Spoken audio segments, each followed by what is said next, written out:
Viva!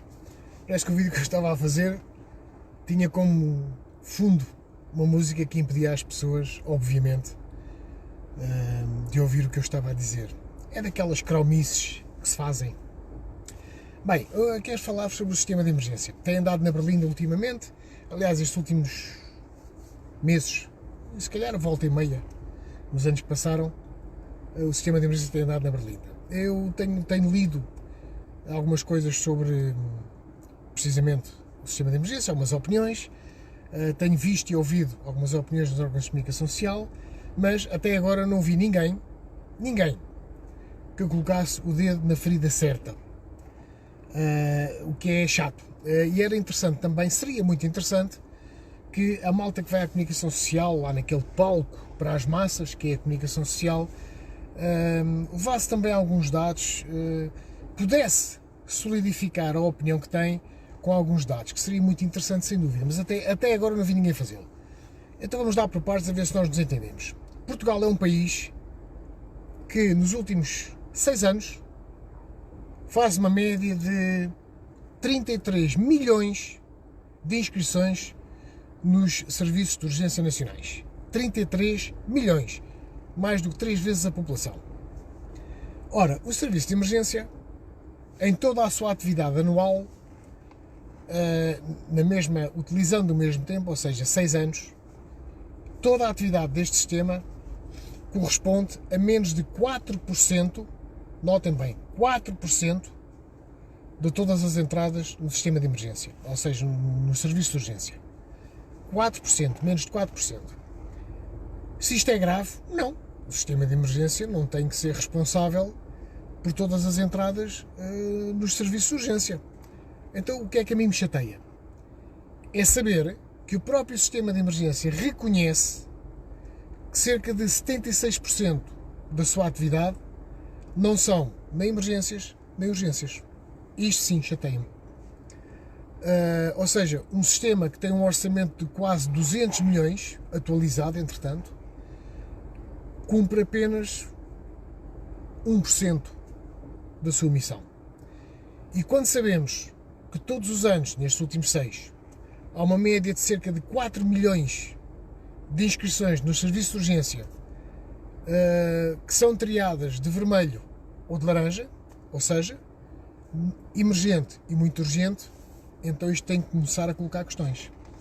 Porque todos os discursos que eu vejo, além de um choradinho daqui, um choradinho dacolá, etc., mas a verdade é que todos os discursos que eu vejo, para tentar eventualmente resolver este problema, passam sempre pelo mesmo, ou seja, colocar mais ambulâncias no sistema.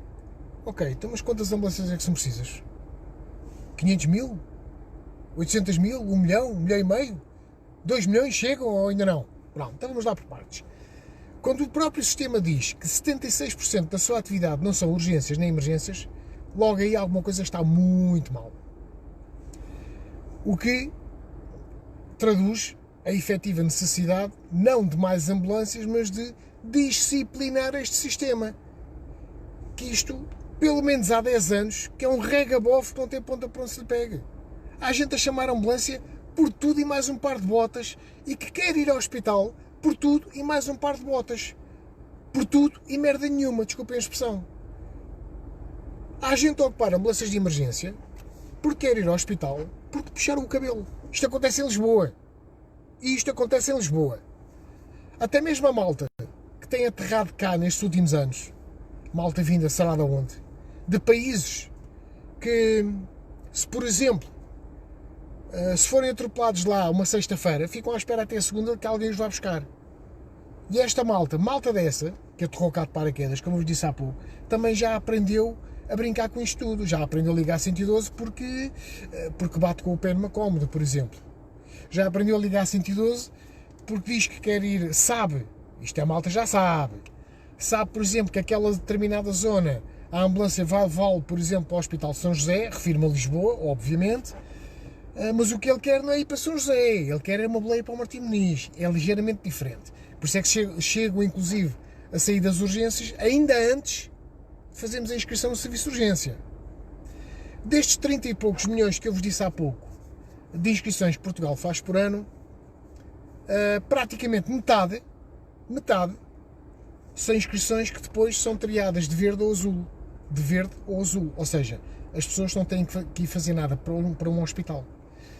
Alguns de vocês, se calhar, vão ver isto e vão dizer: mas não há cuidados de saúde primários. É verdade, há zonas que têm, de facto, um déficit de cuidados de saúde primários. O centro de saúde fecha, ou fecha até às 8, ou whatever. Tudo isso é válido. Mas o que também é válido é que esta malta que vai para o hospital, a esmagadora maioria, eu quando digo esmagadora maioria, acima de 90%, não vai para lá fazer nada. Não vai para lá fazer nada. Vai para lá encher só.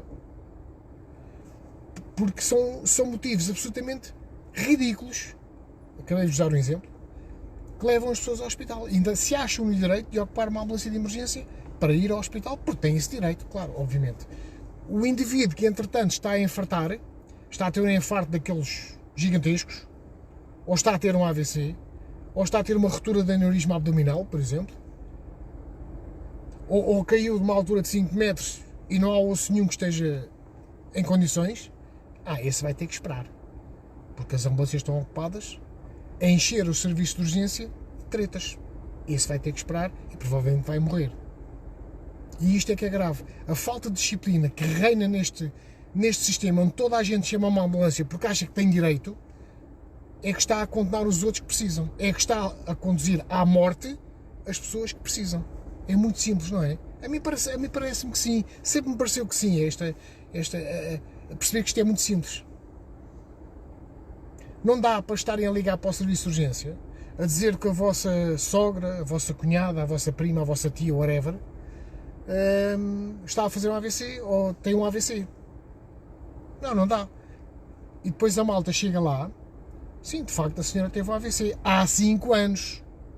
Isto não dá, isto é brincadeira. Isto é brincar com o sistema de emergência. Mas isto, infelizmente, é mais frequente que aquilo que nós imaginamos. Portanto, isto, acima de ter mais ambulâncias, que quanto a mim não é preciso mais ambulâncias, e se forem, não é nas zonas metropolitanas, seguramente, porque o que está a acontecer atualmente é que eu ocupo uma ambulância de emergência com uma senhora que se queixa, que quer ir ao hospital porque alguém puxou o cabelo. Isto é real, isto não é tangue, isto é real. Mas, entretanto, no interior, há um indivíduo que está a infartar, ou que está a ter um AVC, ou que tem uma queda de grande altura, ou seja, está claríssimo perigo de vida, e espera pelo menos 40 a 45 minutos que lá chega alguém que eventualmente o possa ajudar. Eventualmente o possa ajudar. Ou seja, em Lisboa há ambulância para toda a treta e mais alguma, o interior aguenta-se. O problema é que esta questão do interior aguenta-se está a acontecer também no litoral, está a acontecer nos grandes centros. Porquê? Porque as ambulâncias estão ocupadas com tretas. Literalmente com tretas. O sistema deixou de dizer às pessoas uma coisa tão simples como: olha, desculpe, de acordo com aquilo que me está a dizer, não há razão para a ambulância. E mesmo quando diz, vejam bem, a pessoa liga a seguir a dizer que tem uma falta de ar. A partir daí tem que ir a ambulância. Porque quem está a atender nas centrais de emergência não sabe se aquilo é real ou não. Então, tem que ir a ambulância. Não raras vezes, e digo mesmo, não raras vezes, é muito frequente até, as equipas de emergência chegam ao local onde está a pessoa que diz que tem falta de ar, ela não tem falta de ar coisa nenhuma, ela usou aquele motivo para ter ambulância, é diferente. O problema aqui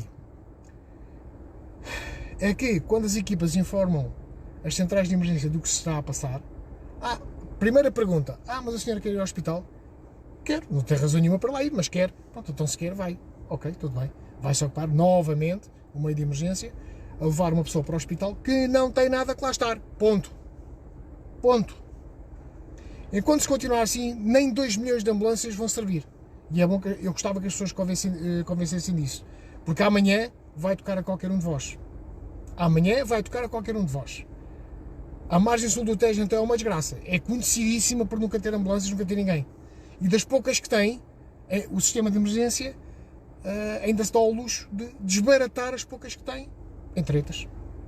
Portanto, assim é complicado. Já lá vai o tempo em que nos CODU, eu refiro-me por exemplo ao CODU de Lisboa, que estavam lá médicos, uma pessoa pensava assim: hoje está lá o médico A, o médico B, não, hoje trabalha-se a sério, hoje não há cá tretas, não há cá ocupar ambulâncias com tretas para ir para o hospital. plenamente de acordo, espetacular, tínhamos um turno excepcional. Quando íamos ao hospital era porque era mesmo preciso ir e a pessoa tinha mesmo de ir ao hospital. Agora, não se enganem, também já dei comigo a insistir com pessoas para irem ao hospital, porque manifestamente as pessoas não estão bem. Mas às vezes também são teimosos, não querem ir, não querem, temos que insistir, não, tem que insistir, você tem que ir. E pronto, acabam por ir, mas muito contrariados. Mas isto é raro, é muito raro. O mais frequente é exatamente o contrário. Não tem razão nenhuma para o hospital, mas entende que tem de ir, porque é um cidadão com direitos, claro. O outro que está a infartar não tem direito, espera e morre. Espera e morre. Portanto, o que nós precisamos, do meu ponto de vista, que já tenho uns anos disto, é disciplinar este sistema. Está um regabofe, não tem ponta, por onde se pega. Outra coisa, e o disciplinar do sistema passa por, primeiro, todas as entradas no serviço de urgência pagas. Depois, a posteriori, se não forem reconhecidas como muito emergente ou muito urgente, então pagam. Simples. Chamada 112, paga. Paga. Agora dizem-me assim, mas paga o justo pelo pecador. Oh, meus amigos e minhas amigas, o justo já está a pagar pelo pecador, porque está a morrer à espera da ambulância. Portanto, se o justo tiver que pagar pelo pecador, eu se calhar considero preferível ele pagar porque liga 112 e o 112 é pago, do que pagar com a própria vida. Digo eu, para mim acho que é preferível. É muito comum também ouvir-se na televisão, maioritariamente na televisão, maioritariamente malta ligada aos bombeiros, afirmando que fazem 80% a 90% do socorro. Presumo que já muitos de nós tínhamos ouvido isto. E eu tenho que discordar. Não fazem. Ninguém faz nem 80% nem 90% de socorro. Ninguém que tenha que passar pelo sistema de emergência ou que tenha que trabalhar com o sistema de emergência. Ninguém faz 80% de socorro ou 90%. Ninguém faz. Sabem porquê? Porque simplesmente não há 80% nem 90% de socorro para fazer. Acabei-vos de dizer há pouco que dos menos de 4% de atividade que o sistema de emergência tem, quase 76% não são nem emergências nem urgências. Portanto, ninguém faz 80% de socorro, nem 90% de socorro. Eu estou desconfiado que quando muito, fazem para aí 20% do socorro. Quando muito. Portanto, mas continua a retórica que eu vejo, que é insistente, que é persistente, é sempre a mesma. Mais ambulâncias, mas ao alminhas do diabo, mas mais ambulâncias porquê? Eu não preciso de mais ambulâncias. Eu preciso de disciplinar este sistema, ponto 1. Ponto 2, preciso de aproveitar os cerca de 15 mil profissionais que estão no sistema e que fazem, efetivamente, trabalham no sistema de emergência pré-hospitalar, dar-lhes melhor formação e pô-los, sim, verdadeiramente a socorrer as pessoas que precisam. Isto é que eu preciso fazer. Isto vem na sequência de haver mais dos enfermeiros que quererem vir para a rua fazer emergência pré-hospitalar. Isto é mais uma falsa questão. Os enfermeiros fazem falta sim, são ótimos profissionais, a enfermagem é absolutamente essencial. Presumo que ninguém tenha dúvidas disso. Mas, primeiro, toda a formação dos enfermeiros é feita para dentro do hospital, e depois, à posteriori, é que tiram uma formação aqui ou lá, como qualquer um de nós, ao fim e ao cabo, e eles são precisos nos hospitais. Faltam autênticos exércitos de enfermeiros nos hospitais em Portugal. Autênticos exércitos. Ora, porquê é que eu haverei de estar a pegar em profissionais diferenciados, a colocá-los na rua, que já pertence a outros profissionais, que já é dos profissionais, e no mínimo 15 mil, no mínimo, entre malta direta do INEM, específica do INEM, como eu, e malta dos bombeiros e da Cruz Vermelha, vamos aproveitar todo esse rolo de gente, que já estão na rua, que já fazem só aquilo, e vamos formá-los, e vamos providenciar o socorro efetivo para quem precisa. Os enfermeiros, eventualmente, poderão, muito eventualmente, ser úteis, mas é nas regiões do interior que permitem com que chegue um apoio mais diferenciado às pessoas que precisam. Agora, nas zonas metropolitanas, não precisam, nem perto nem de longe. Precisam é de estar nos hospitais, inclusive há hospitais com áreas inteiras fechadas por falta de enfermeiros. Isto não tem cabimento nenhum. Mas é mais uma daquelas coisas de gestão em Portugal, que nós sabemos muito bem. Quando a coisa corre bem, aumenta-se o preço, no caso do sistema de emergência, que é financiado quase na sua totalidade pelos seguros, que se não sabem ficam a saber. Qualquer pessoa que pague seguro há de lá estar uma fraçãozinha daquilo que pagam, que é para o INEM. INEM / sistema de emergência. Dizia eu, quando as coisas correm bem, aumentam-se os seguros para previdenciar, para otimizar, etc. Quando as coisas correm mal, aumentam-se na mesma, porque já há tanto buraco feito que agora tem que entrar mais dinheiro para tapar o buraco, mas na realidade acho que nunca se chega a tapar, porque andamos sempre nisto. Infelizmente, e cada vez estou mais ciente disso, de que Portugal não tem uma só área essencial à sociedade que funciona a 100%. Andamos sempre num regabof, isto é uma balbúrdia que ninguém se entende, uma caldeirada descomunal. Este é o grande problema do sistema de emergência, disciplinar este sistema. Se as pessoas mentem com quantos dentes têm à linha 112, a dizer que têm dores no peito, a dizer que têm falta de ar, as equipas chegam lá e não se passa nada, e percebe-se claramente que não se passa nada, então essas pessoas têm que ser chamadas à responsabilidade. Não, andaste a brincar, agora vais ter que pagar a multa. Contactar a autoridade tributária, que qualquer coisa começa logo a penhorar as pessoas, já tem sabido casos do Arco da Velha, então sim, vamos contactar a autoridade tributária e vão-lhe à pensão, vão-lhe ao salário, vão ao rendimento, vão onde tiverem que ir. Mas vão, que é para não andarmos neste regabof. Porque a mim o que me chateia no meio disto tudo é pessoas que realmente precisam de um cuidado, que realmente precisam de um socorro no âmbito da emergência pré-hospitalar, acabam por morrer à espera. Então 1 hora e meia, 2 horas, pá, isto não se tolera. Isto não se pode tolerar. Ponto. Quanto a mim, não se pode. Infelizmente é assim que as coisas funcionam. Mas estão de facto a funcionar. E em relação aos acordos que o sistema de emergência tem com os bombeiros, acho que há aí muita coisa que tem que ser revista, não tenho a menor dúvida. Muitíssima coisa, estou a falar em termos de procedimento e atitudes, que tem que ser revista. Mas isto fica para quem quiser investigar. Era isto que eu vos queria deixar. Infelizmente o sistema de emergência volta e meia salta para a berlinda e quase sempre nunca é pelas melhores razões, e isto coloca em causa todos os profissionais que até vestem a camisola e que até gostam disto, que têm o bichinho para trabalhar nisto. Coloca em causa todos os profissionais sem necessidade nenhuma. Isto tem que ser disciplinado.